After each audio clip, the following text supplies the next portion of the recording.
Good morning and a warm welcome to your show, Sunny Mornings in Boston.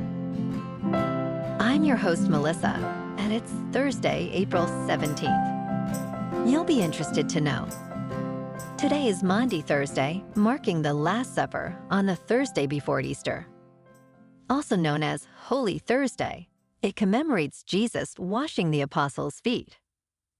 The term Maundy originates from Latin mandatum, meaning commandment. Catholics celebrate with a special Mass and prayers. So now you know. And now, it's time for the weather report.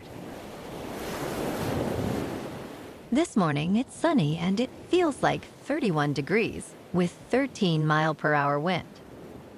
The sunset will take place at 7:11, and it will rise again tomorrow at 6:17.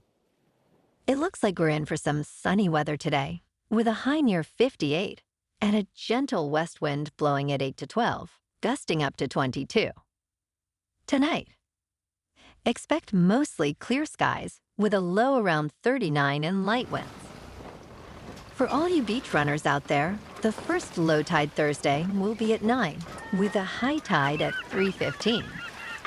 The nearshore buoy at Cape Cod Bay reads 42 degrees for the water temperature. Looking ahead in the weather. Expect mostly sunny skies on Friday with a high near 65 and light southwest winds.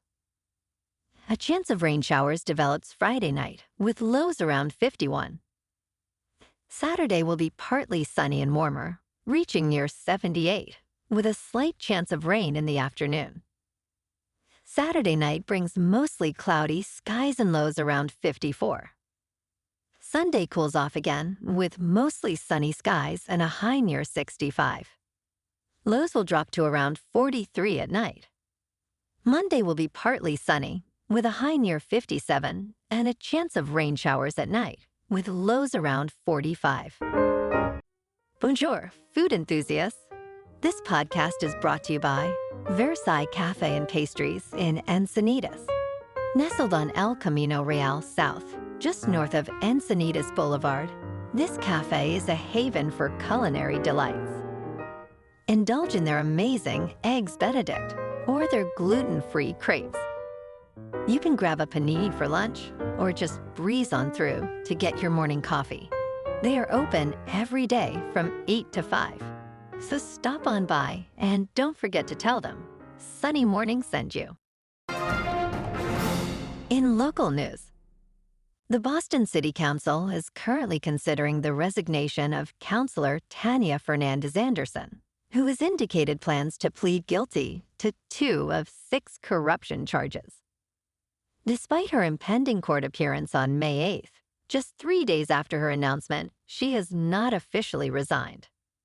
Fernandez Anderson faces accusations of pocketing $7,000 in a kickback scheme involving a relative at City Hall. Prosecutors recommend a sentence of 1 year and 1 day in prison, along with 3 years of probation and $13,000 in restitution. A special election may be delayed as discussions continue among council members.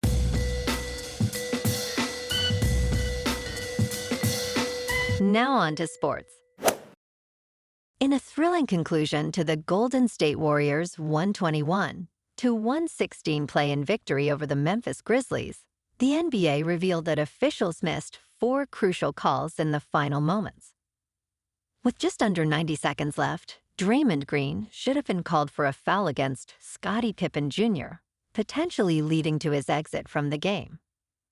Additionally, a tip dunk by Zach Edey was incorrectly allowed, and a clean block by Brandon Podziemski was ruled a foul. Finally, a critical possession error awarded the ball to the Warriors instead of the Grizzlies, impacting the game's outcome significantly. Meanwhile, in the Mavs game, Klay Thompson overcame his previous play-in game struggles to lead the Dallas Mavericks to a commanding 120-106 victory over the Sacramento Kings, keeping their playoff hopes alive. A year after his scoreless performance in the 2024 play-in, Thompson scored 23 points, with 16 coming in the pivotal second quarter. Coach Jason Kidd praised the team's resilience. With this win, the Mavericks advanced to face the hobbled Grizzlies on Friday, aiming to become the first 10th seed to reach the playoffs. In local sports, last night in Florida, the Sox edged out the Rays 1-0. David Hamilton crushed a third-inning homer, providing the only run needed. Pitching was on point as Weiser earned the win, and Slayton secured the save. The Sox bullpen was dominant, retiring 13 of 14 batters. With this win, Boston now stands at 10-10. Tomorrow night, the Sox host the White Sox at Fenway for Game 1 of a 4-game series. First pitch is at 7:10, with cool temps around 56 degrees. In top news, the Internal Revenue Service is planning to rescind the tax-exempt status of Harvard University, according to sources familiar with the matter. This extraordinary measure comes as the Trump administration increases pressure on the university to comply with its demands. Over $2 billion in funding has already been blocked. President Donald Trump suggested on Truth Social that Harvard should lose its tax-exempt status for not acting in the public interest. Education Secretary Linda McMahon stated that it is worth looking into, while experts warn that this revocation process is complex and rare. In business news, trade tensions with China are paving the way for sodium-ion batteries, which are gaining traction as lithium tariffs create uncertainty.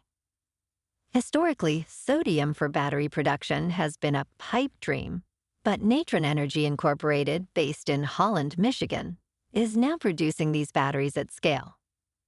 The company's plant opened in April 2024, with plans for significant expansion. Sodium-ion batteries are cheaper and safer than lithium-ion options, appealing to data centers and other industries requiring rapid power discharge. While sodium may not dominate the market, it is emerging as a viable alternative in specific applications, particularly as demand for energy storage surges. In crypto movement, Bitcoin is up 1% to about $84,000. Ethereum is unchanged at just under 1,600. And Goatse's Maximus is down 8% to 4 cents.